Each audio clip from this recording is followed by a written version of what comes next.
I think there's more problems with historical fiction for women than that. Yes, that's just representative of what's going on. Anyway, welcome everybody to Get Lit number 7. I'm very glad to have you here. And I'm going to jump in. Hi, Cindy. I have, to PowerPoint or not to PowerPoint. And Yes. tonight we're not PowerPointing. Oh, But don't worry, you like the PowerPoints? I like know seeing Jean likes them. I like seeing the titles.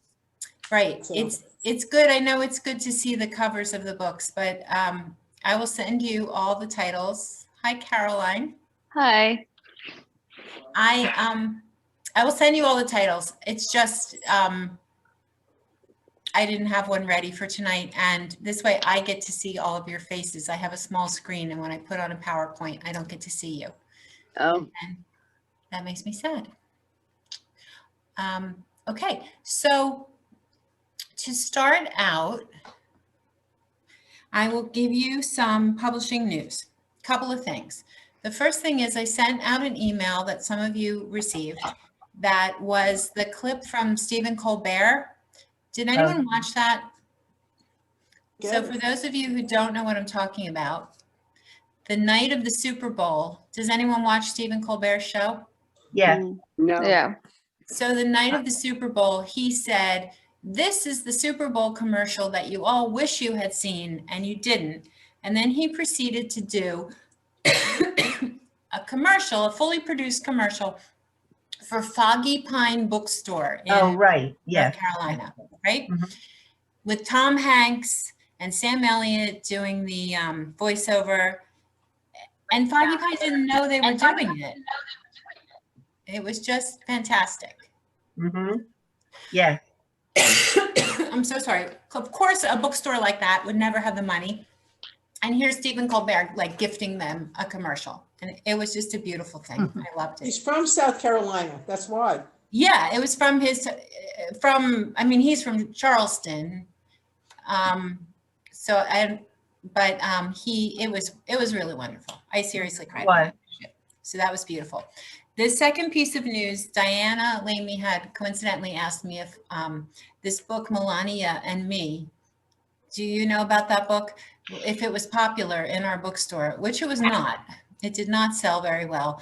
But the news is that the author, Stephanie Winston Wolkoff, the former bestie of Melania Trump, can relax now because the civil lawsuit that the Department of Justice had brought against her for a breach of contract has been dropped by the Biden administration.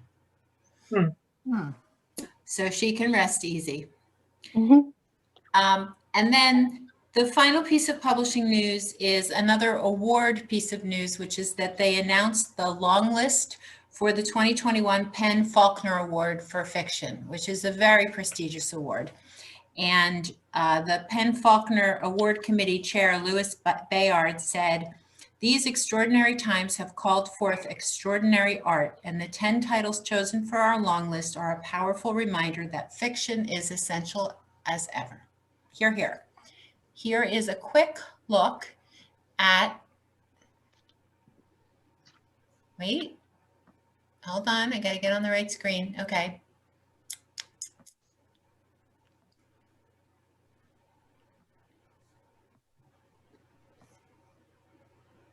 Okay, so do any of those look familiar to any of you? No. I've seen a lot of them. There are a few that I don't know. Oh, Yagi, that we're reading her other book. You're reading Homegoing. Homegoing. Yeah. Right. Homegoing is an extraordinary book. So Jessie, this is her second book and it's fabulous. Transcendent Kingdom we read. Yeah, Transcendent Kingdom. That's the only one there that I've read, but I've seen a number of others. The Office of Historical Corrections is a collection of short stories. It's supposed to be great. Anyway, there is a new reading list for you. I'll send you this link. They will be announcing the 5 finalists in early March and the winner in April. So some more award-winning books to watch out for. I may. Please. The Office of Historical Corrections was so delightful. Yeah. I was very, very, very happy with it. Oh, good. I'm glad to hear it. Good. I want to read that. What Can you was that say one more called? about it, Avisa? What was it about? So it's a collection of short stories, and from what I remember, I feel like some stories I liked more than others, but they were centering, I believe, like just different kinds of characters of color. I listened to the audiobook actually, and Oh, that's cool. which I also highly recommend. I can't really say right now in like any details about what I liked, but I just remember thinking, oh, this is a different kind of short story collection than I'm used to hearing or reading. And it was just, I thought that the author was just very, very, very masterful. That's good to hear. Yeah, I'd like to read it. I've been looking at it a lot. I kind of see it every day. It's near the front of the store and I'm like, I need to read that. So thanks for the recommendation. I always think if I listen to an audiobook, am I allowed to say, oh, I read that? Sure. All right, so I'm going to plunge into tonight's books. I have, I think I have 5 nonfiction and 5 fiction. So I'm going to start with the nonfiction.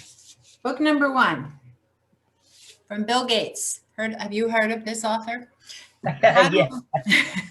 How to avoid a climate disaster, the solutions we have and the breakthroughs we need.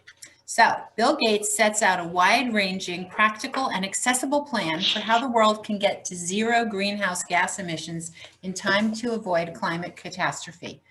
Gates has spent a decade investigating the causes and effects of climate change with the help of many experts in many fields and drawing on his understanding of innovation and what it takes to get new ideas into the market.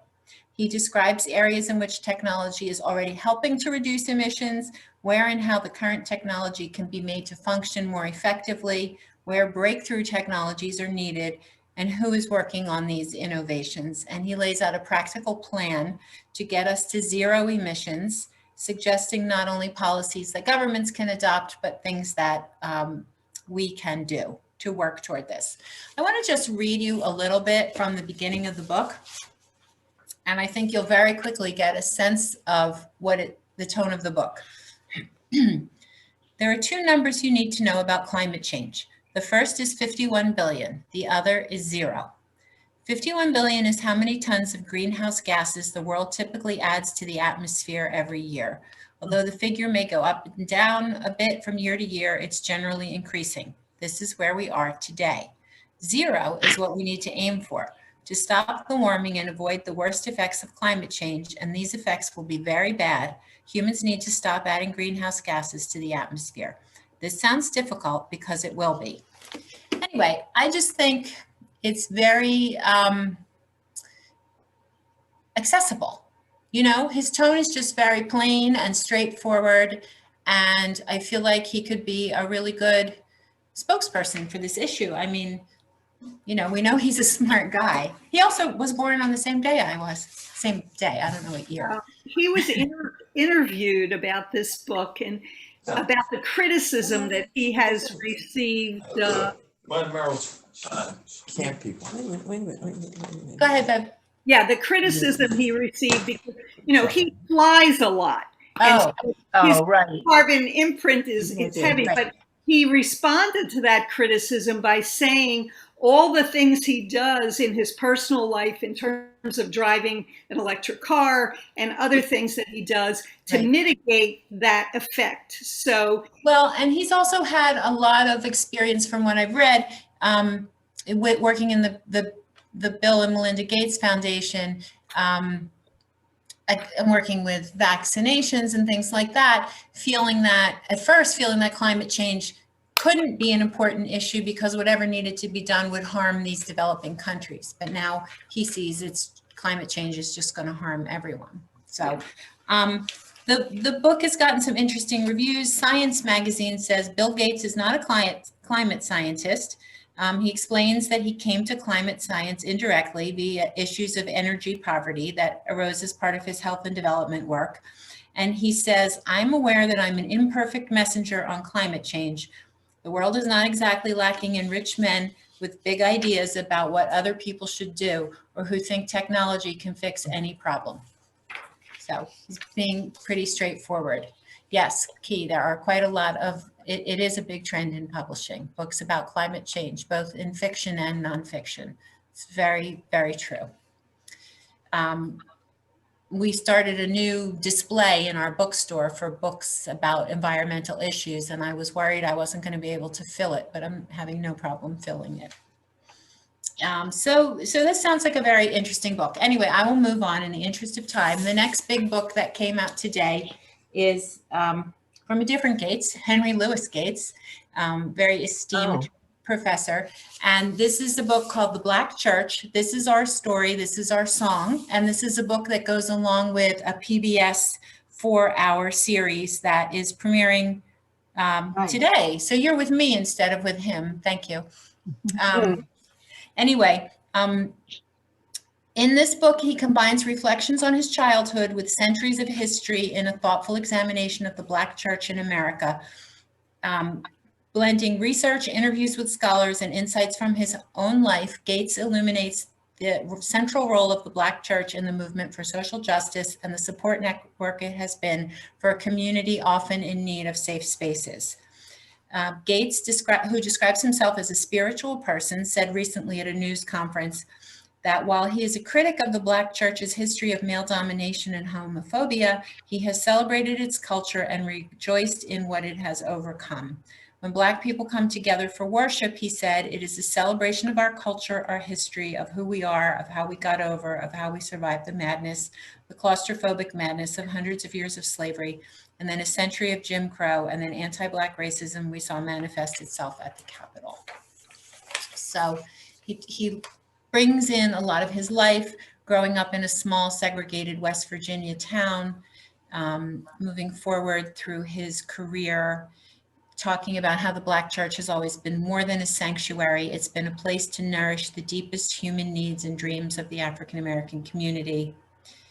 And it seems like a very powerful book and a very, I get the impression he's being very straightforward. He's talking about what he sees as the good and the bad of the church, but overall the importance of it. And then the TV series has a lot of celebrities in it, John Legend and Jennifer Hudson, and lots of other well-known pastors and civil rights leaders are in the TV series. So that's the next new book. Then we have a book that I'll just tell you about. It's interesting to me as a literary scholar and critic. It's called Appropriate, A Provocation by Paisley Rechtel. And I will tell you quickly, it's about cultural appropriation. How do we properly define cultural appropriation, and is it always wrong? If we can write in the voice of another, should we? So those of you, have you heard people talking about this issue and heard a lot of the controversy around this in the literary world? Certainly it came up a lot for those of you who read American Dirt by Janine Cummins. That was a big issue of the discussion. So this book is an exploration of literary power and authorial privilege. And one of the reviews said, quotes the author as saying, people would rather gnaw off the fingers of their right hand than talk through the tangled arguments about cultural appropriation. Rechtel begins by distinguishing appropriation from adaptation. Throughout, she explores the nature of creativity and a publishing industry that determines whose stories sound authentic enough to deserve money and a readership. This is a passionate, nuanced take which will raise sharp questions for literary-minded readers. So certainly it's something that's interesting to me.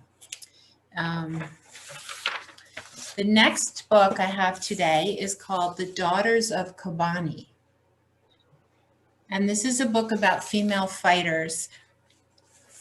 The author is national security analyst Gail Tesmac-Lemon, who delivers a fascinating portrait of Kurdish female fighters and their role in the Syrian civil war and their fight against the Islamic State. Beginning in 2012, ISIS took advantage of a rebellion against the Assad regime to seize control of vast swaths of Syria. The country's Kurdish ethnic minority, concentrated along the northeast borders with Turkey and Iraq, and long oppressed by the Syrian government, formed the People's Protection Units to advance the cause of self-rule. In 2013, a few hundred women formed a, quote, separate and equal satellite of the People's Protection Units, stipulating that in their new organization, women could and would lead men in battle, but women would not be led by men. They soon gained a reputation as fierce and effective fighters. And this is a story of how 4 women took part in the battle for the city of Kobani. Aided by US intelligence and occasional airstrikes, these and other members of the Women's Protection Units helped to retake the city from ISIS. And Lemon sketches the biographies of these fighters and the history of the region. So that sounds like interesting.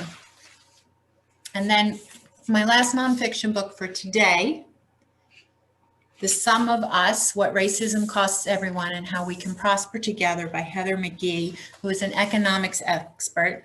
And she examines the ways in which racism is at the root of nearly all of America's economic failures, ranging from the financial crisis to student debt. In order to demonstrate her point, she travels from Mississippi to California and counts the ways in which racism has cost both white and non-white people more than they ever could have imagined. So those are some of the new nonfiction books today. There's so many new books coming out every day.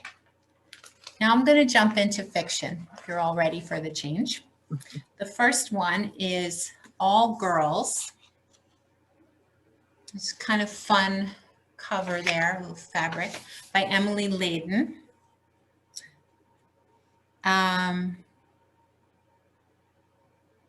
Okay, so this is a debut novel, and it follows 9 women as they navigate life as at a prestigious New England prep school.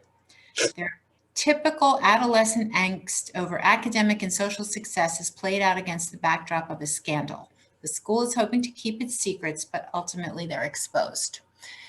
I don't know if did we talk about The Divines? It's another book about sort of what happens in this elite world of a wealthy girls' boarding school, and things that maybe are happening behind the scenes and swept under the rug. In this case, one of the teachers is accused of being a rapist by someone. We don't know who that someone is. And we watch the lives of 9 particular girls in the school unfold against this scandal and see what happened. So that's that novel. The next book is by Roberto Bolaño, and this is called Cowboy Graves. It's 3 novellas. It's a posthumous collection from this very famous and highly regarded author. Roberto Bolaño was born in 1953 and lived until 2003. He was a Chilean novelist, short story writer, poet, and essayist. The New York Times described him as the most significant Latin American literary voice of his generation. In the titular novella of Cowboy Graves, the author's alter ego returns to Chile to fight alongside his comrades for socialism. The second novella is called A French Comedy of Horrors. It's set in French Guiana. And then in the final one, Fatherland, a young poet reckons with the fascist overthrow of his country.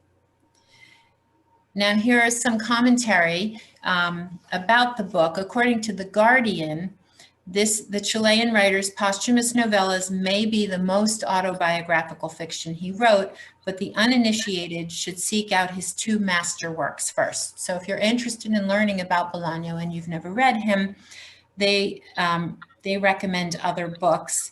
They say, the executors of the Roberto Bolaño archive have us right where they want us, like pushers who know we're hooked enough to keep buying the product of diminishing quality. Every couple of years, they staple together something new from the notebooks, loose paper, and computer files Bolaño left behind when he died in 2003. One drawback to the continued publication of posthumous works, some of them in clearly unfinished state, is that the newcomer might take them as a starting point and not see what the fuss is about. So they are recommending that if you want to read his masterworks, you go for 2666. Has anyone read that? You know, there's another writer I really like, Francine Prose. Do you know Francine Prose? She has this book I have right here called Reading Like a Writer. She thinks 2666 is like one of the most brilliant novels ever. And then another one called The Savage Detectives. Did you I was read going it? to say, it's huge. I've gotten through like half of it. It's still sitting by my bed. Yeah. Okay, so it's a project, right? Okay. All right. The next writer I would like to introduce you to, if you don't know about her, is Patricia Lockwood. This is a novel called No One Is Talking About This. It's a pretty cool cover. It's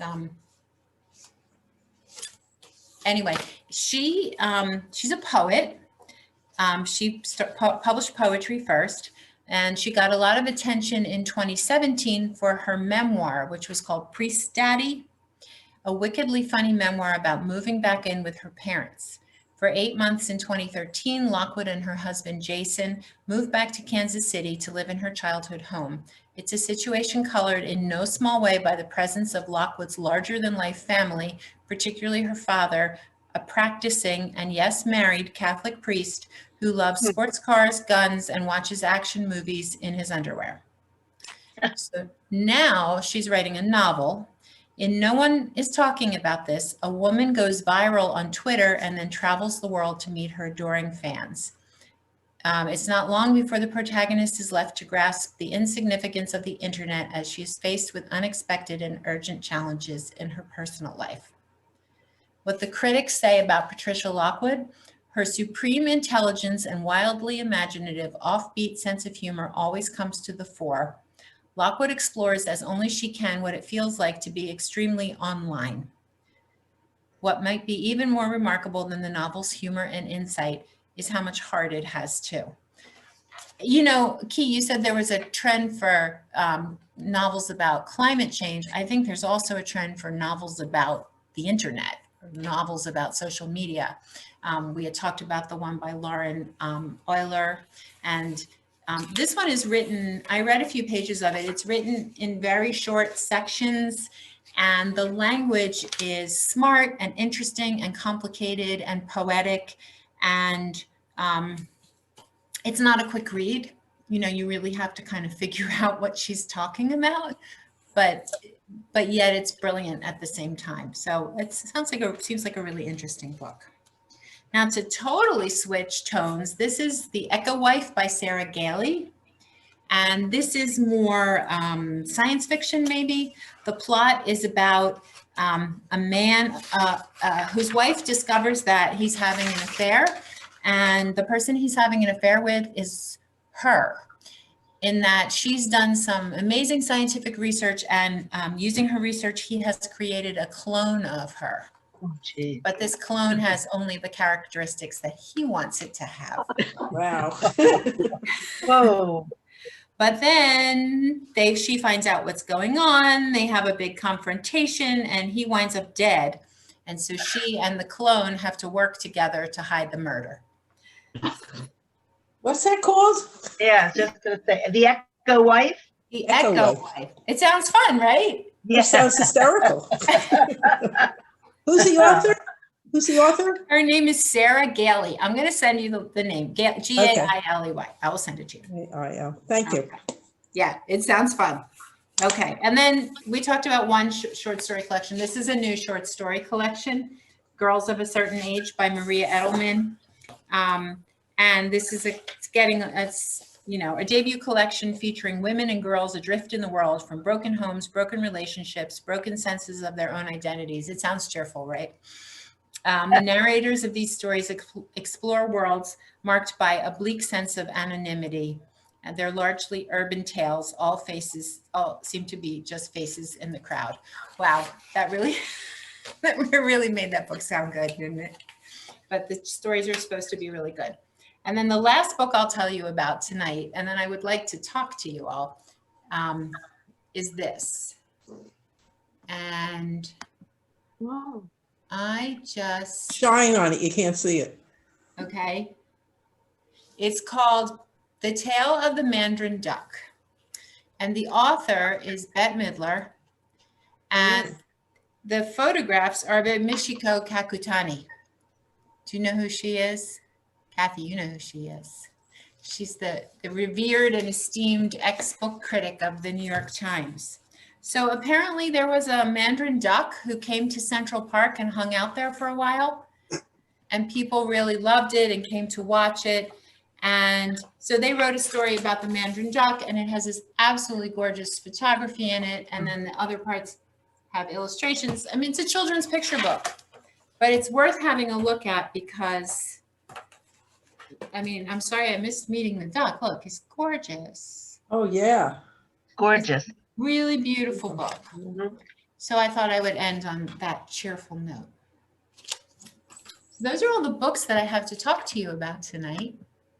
I would love to know if anyone has any questions or comments, and then I would love to, in our remaining time, talk about the future of Get Lit and my next steps per that email that I sent. Jean, I drove up to Willow Grove, Barnes and Noble yesterday to get a book. it's not Oh, there. it's closed. Not there anymore. Right. not it's there. I was closed. like in shock. Yeah. How long ago did it It's close? closed.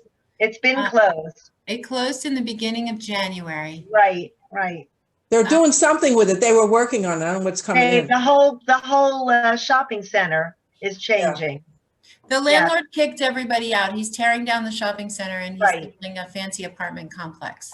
Oh, Right. really? Oh, Yeah, so the store didn't get a lot of warning that they needed to close, and they're looking for another location. Hmm. So you're gonna have to come to Wilmington, Jean. to my Okay. store. No problem. Or We'll go out to Neshaminy. lunch. We'll go out to Or- lunch afterwards. Or Neshaminy. Wilmington. Wilmington is much better, right, Key? Right, Sheila? Love it. I have my Wilmington peeps here with me. Good. That's good. Lynn, I was curious how I picked this book up Oh, the other day, yes. Oh, Um, Sheila, I love that book. reading like a writer. It just Yeah. intrigued me. So I think that Francine Prose is brilliant. I think that it's really interesting. I mean, if you are a writer, you want to learn how to read like a writer, but if you're a reader, then it's really helpful to understand how to look at a book differently, how to look at a book the way a writer looks at it, right? Mhm. And What was the title of it? it's called Reading Like a Writer like read a it. writer. by Francine Prose. There, Sheila has it. I think it's a wonderful book, and I'll also mention the new book by George Saunders. What's it called? Swimming in the. We talked about it. Yeah, we did. Where he looks at the Russians. So he looks at short stories by his favorite Russian writers, and he includes the stories in the book. And this is based on his creative writing class he teaches at Syracuse. And he includes the stories and then shows what he learns from them, which just seems phenomenal. So I think that the George Saunders book and the Francine Prose book make good partners. is the Francine Prose a nonfiction book? Yes. Yeah. I think so. Yeah, she's smart. I met her once. I had dinner with her once in a group after an event at the Free Library, and seriously, she knows so much. I think she's read every book ever written. She teaches at Bard. When I go to college, I want to go to Bard. Yes, so pretty up there. Anybody have any other questions? All right, so I'm going to officially close this session of Get Lit, and thank you all for coming, but don't go away. I'm just going to stop recording. And